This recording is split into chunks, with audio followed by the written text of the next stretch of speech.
Hello student, institute of computer academy के इस YouTube channel पर आपका स्वागत है। हम लोग अभी ट्रिपल सी की क्लास कंटिन्यू कर रहे हैं। आज हम लोग ट्रिपल सी में जो ज़्यादातर क्वेश्चन पूछे जाते हैं और जिससे हम लोग अच्छा ग्रेड ला सकते हैं उसके बारे में आज हम लोग सीखेंगे। तो सबसे पहले जो क्वेश्चन है, सीपीयू द्वारा किए गए बुनियादी जो कार्य होते हैं, फैच, मैनिपुलेट और आउटपुट, ये बुनियादी कार्य कहाँ दिखाई देते हैं? तो इसका सही ऑप्शन है डिस्प्ले। इसमें से जो पहला क्वेश्चन है, पहले क्वेश्चन का इसका जो आउटपुट हमें है ये डिस्प्ले पर दिखाई देता है। ये जो हमारा डिस्प्ले ऑप्शन है यहाँ पर दिखाई देता है। Next question, Indian currency sign was officially adopted. आधिकारिक रूप से भारतीय मुद्रा चिन्ह को अपनाया गया था। कब अपनाया गया था ये आपको बताना है। इसमें से 5 मई दिया है, 11 मई, 13 मई सन 2010 दिया और लास्ट में दिया है 15 जुलाई सन 2010। तो इसका सही आंसर होगा 15 जुलाई सन 2010। इसका सही आंसर है। इंडियन करेंसी को 15 जुलाई सन 2010 को आधिकारिक रूप से अपनाया गया था। अगला क्वेश्चन है, नेक्स्ट क्वेश्चन हमारी कंप्यूटर स्क्रीन पर है। रिमोट मशीन में स्थानीय मशीन में डेटा प्राप्त करना कहा जाता है। जो रिमोट मशीन होती है वो डाटा जब प्राप्त करती है उसको क्या कहा जाता है ये आपको बताना है। Browsing, searching, uploading. और इसका सही आंसर जैसा कि आपको दिखाई दे रहा होगा डाउनलोडिंग होता है। रिमोट मशीन से स्थानीय मशीन में डेटा प्राप्त करना डाउनलोडिंग कहलाता है। जब हम कोई भी डेटा नेट से डाउनलोड करते हैं, जैसे कोई मूवी है, सॉन्ग है, ये सारी चीज़ें जब अपने मशीन से अपने में डेटा प्राप्त करते हैं तो वो हमारा डाउनलोडिंग में जाता है। Next question, question number 4, Quikr C2C व्यवसाय प्रारूप से संबंधित है। क्विकर क्या है? Customer to customer. इसमें हम लोग अपनी पुरानी चीज़ें जो होती हैं उनको अपलोड कर हम उसे सेल कर सकते हैं, बेच सकते हैं। एक कस्टमर के द्वारा अपलोड की गई वस्तु सामग्री दूसरे कस्टमर को जब खरीदता है तो उसे हम C2C के अंतर्गत आती है। क्विकर उसी तरीके का एक व्यवसायिक वेबसाइट है जहां पर हम अपनी चीज़ों को सेल कर सकते हैं। क्वेश्चन नंबर 4 है के बाद 5 है, Microsoft power point custom animation task pane में स्लाइड शो बटन स्लाइड से शुरू करता है। जो माइक्रोसॉफ्ट पावर पॉइंट है या फिर माइक्रोसॉफ्ट है इम्प्रेस है, इसमें हम जब task pane slide show button पर क्लिक करते हैं तो किससे शुरू होती है? पहला ऑप्शन है फर्स्ट स्लाइड, दूसरा है सिलेक्टेड स्लाइड, तीसरा है आफ्टर द करेंट स्लाइड, चौथा है लास्ट एडिटेड स्लाइड। तो जो भी हम स्लाइड पे करें इसका सही आंसर है सिलेक्टेड स्लाइड। जिस स्लाइड पर हम सेलेक्ट करते हैं उसी में कस्टम एनिमेशन टास्क पैन लगा सकते हैं कि वो किस स्लाइड के बाद में आएगी ये कर सकते हैं। अगला क्वेश्चन है क्वेश्चन नंबर 6, आधार डाउनलोड करने के लिए क्या आवश्यक नहीं है? आधार अगर हमें डाउनलोड करना है तो क्या आवश्यक नहीं है? बायोमेट्रिक डेटा होना चाहिए, मतलब जो फिंगरप्रिंट से ही डाउनलोड हो सकता है? नहीं, ऐसा नहीं है। बायोमेट्रिक डाटा, पंजीकरण मोबाइल नंबर, पंजीकरण जो मोबाइल नंबर है एनओ, पंजीकरण, इंटरनेट कनेक्टिविटी, एंड्रॉयड फ़ोन। तो इसके लिए क्या आवश्यक? बायोमेट्रिक डाटा नहीं है। फिर भी हम ये सारी चीज़ों से डेटा को निकाल सकते हैं, जैसे registered mobile number, internet connectivity, android phone, इन सभी चीज़ों से हम नेट को आधार को डाउनलोड कर सकते हैं। बायोमेट्रिक अगर नहीं भी है तब भी हम उसे आराम से डाउनलोड कर सकते हैं। क्वेश्चन नंबर 7, माउस के राइट बटन को लेफ्ट बटन बना सकते हैं। माउस को हम लोग लेफ्ट बटन के राइट बटन बना सकते हैं, बिल्कुल। माउस की लेफ्ट बटन से राइट बटन में आसानी से बना सकते हैं। तो इसका सही आंसर है ट्रू। हम माउस को लेफ्ट बटन से राइट बटन में कन्वर्ट कर सकते हैं। क्वेश्चन नंबर 8 है, डेटा संचार में सूचना हजारों किमी तक प्रवाहित की जा सकती हैं।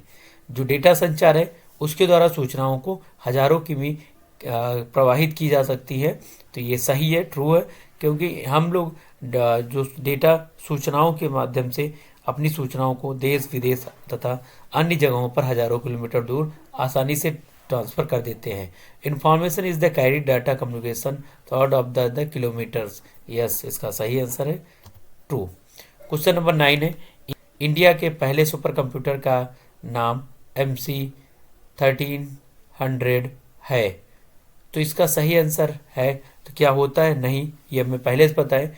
इंडिया का जो पहला सुपर कर था वो परम 10,000 था, जबकि यहाँ पर कुछ और दिया है, तो ये क्वेश्चन गलत है, फॉल्स है। नेक्स्ट क्वेश्चन,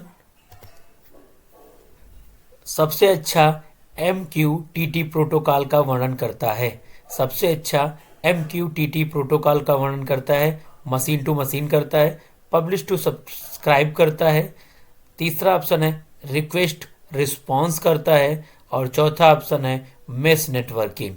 मेश नेटवर्किंग इसका ऑप्शन है, तो इसमें से सही ऑप्शन का आपको बताना है कि कौन सा है। तो इसका सही ऑप्शन है रिक्वेस्ट रिस्पॉन्स, इसका MQTT प्रोटोकॉल का वर्णन करता है। Next question, question number 11, control W का उपयोग किया जाता है। कंट्रोल W का उपयोग किस लिए करते हैं ये आपको बताना है। सेव द क्लोज डॉक्यूमेंट, दस्तावेज को क्लोज करने के लिए। सेव प्रिंट डॉक्यूमेंट, दस्तावेज को जो डॉक्यूमेंट्स होते हैं उनको सेव करके प्रिंट करने के लिए। विदाउट सेव क्लोज डॉक्यूमेंट, बिना सेव किए डाटा डॉक्यूमेंट को क्लोज करना तो उसके लिए।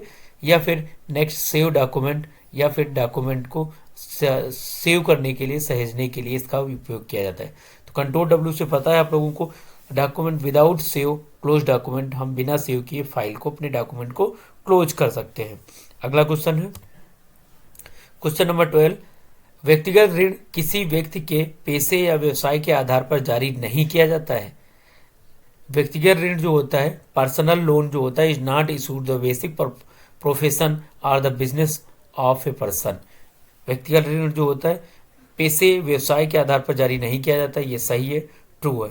पर्सनल लोन जो है किसी के व्यवसाय के आधार पर जारी नहीं किया जाता है। क्वेश्चन नेक्स्ट है 13, निम्न सेल में डेटा दर्ज करने के लिए निम्नलिखित में से किस विधि का वर्णन किया का उपयोग नहीं किया जाता है। प्रेसिंग एरो की, अगर हमें सेल में डेटा दर्ज करने के लिए किसका उपयोग, किस विधि का नहीं करते हैं ये आपको बताना है। एरो की, प्रेसिंग द टैब की, जबकि हम एरो की दबाते हैं तब भी हमारा न्यू टैब पे पहुंच जाता है, न्यू सेल पे कर्सर पहुंच जाता है। प्रेस टैब की दबाते हैं फिर भी नेक्स्ट सेल पे चले जाते हैं। प्रेसिंग स्कैप की अगर दबाते हैं तो भी हम उससे बाहर आ सकते हैं। और नेक्स्ट दिया है क्लिकिंग ऑन द फार्मूला बार, अगर हम फार्मूला बार पर क्लिक करते हैं तो वहाँ पर डेटा को दर्ज नहीं करता है। सूत्र पट्टी पर क्लिक करते हैं तो वो डाटा को दर्ज नहीं करता है। क्वेश्चन नंबर 14 है, डॉक्यूमेंट के सभी कंटेंट का चयन करने के लिए निम्नलिखित में से किस कीबोर्ड शॉर्टकट का उपयोग किया जाता है। डॉक्यूमेंट में के सभी कंटेंट का चयन करने के लिए हम कंट्रोल A का यूज करते हैं, जिसके द्वारा पूरे पेज के डेटा को सिलेक्ट कर सकते हैं। कंट्रोल S से फाइल को सेव करते हैं, जैसा कि आपको पता होगा। कंट्रोल C से डेटा को कॉपी करने के लिए यूज किया जाता है, और कंट्रोल V से डेटा को बोल्ड करने के लिए यूज किया जाता है। किसी भी डाटा को अगर हमें बोल्ड करना है, मोटा करना है, तो उसके लिए कंट्रोल V का ऑप्शन का यूज करेंगे, शॉर्टकट की का यूज करेंगे। नेक्स्ट 15 है, internet explorer can not show the web page. Internet explorer web page नहीं दिखा सकता है, तो गलत है, इसका फॉल्स है। और इसका इंटरनेट जो एक्सप्लोरर होता है वेब पेज आसानी से दिखा देता है, क्योंकि वेब पेज को ही दिखाने के लिए इंटरनेट एक्सप्लोरर का उपयोग किया जाता है। तो इसका नहीं, ये दिखा रहा है नहीं किया जाए, तो ये फॉल्स है, दिखाया जा सकता है। क्वेश्चन नंबर 16 है, CU का पूरा नाम, ये बहुत ही यूजी क्वेश्चन है।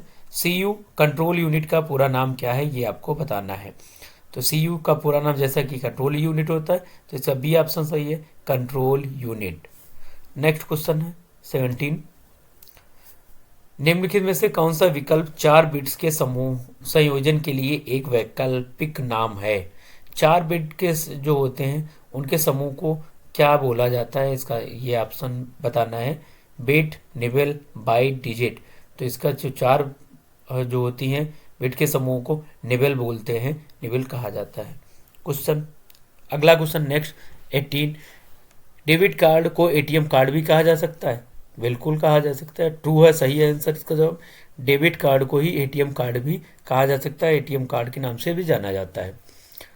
नेक्स्ट 19, FTP प्रोटोकॉल डॉक्यूमेंट को रिट्रीव करने के लिए एक क्लाइंट सर्वर प्रोग्राम है। FTP का पूरा नाम जैसा कि आपको पता होगा, फाइल ट्रांसफर प्रोटोकॉल, डॉक्यूमेंट को रिट्रीव करने और एक ड्राइव क्लाइंट सर्वर प्रोग्राम है। तो इसका सही ऑप्शन है ट्रू, सही है, ये इसी तरह का रिट्रीव क्लाइंट सर्वर प्रोग्राम होता है। क्वेश्चन नंबर 20 है, सुपर कंप्यूटर पैरेलल कंप्यूटर का इस्तेमाल करता है। सुपर जो कंप्यूटर होता है वो पैरेलल तरीके से काम करता है। अब पैरेलल क्या होता है, सबसे पहले ये समझ लेना है। सीरियल में हम जब कोई डाटा को भेजते हैं तो वो सीरियल में जाता है, जैसे ए है, ए के बाद बी है, बी के बाद सी है, फिर डी है, इस तरीके से डेटा जाएगा। जबकि हम लोग अगर पैरेलल में करेंगे तो एक साथ में ए बी सी इनका डेटा ट्रांसफ़र होगा। जब पैरेलल करेंगे तो इसकी स्पीड अधिक होगी और हमारा डेटा आसानी से जल्दी पहुंच जाएगा। सीरियल में डेटा स्लो तरीके से जाता है, एक एक स्टेप फाइलों को जाने के बाद नेक्स्ट फाइल जाती है। उम्मीद करते हैं आप लोगों को ये वीडियो अच्छा लगा होगा और क्वेश्चन भी अच्छे लगे होंगे। अगर आप लोगों को ये सब पसंद आया तो लाइक करें, चैनल को जरूर सब्सक्राइब करें। आने वाले टाइम पे हम लोग डेली ट्रिपल की क्लास लेकर आएंगे, जिससे आप लोगों को ज़्यादा से ज़्यादा इसका बेनिफिट्स मिल सके। जय हिंद, जय भारत, गुड नाइट।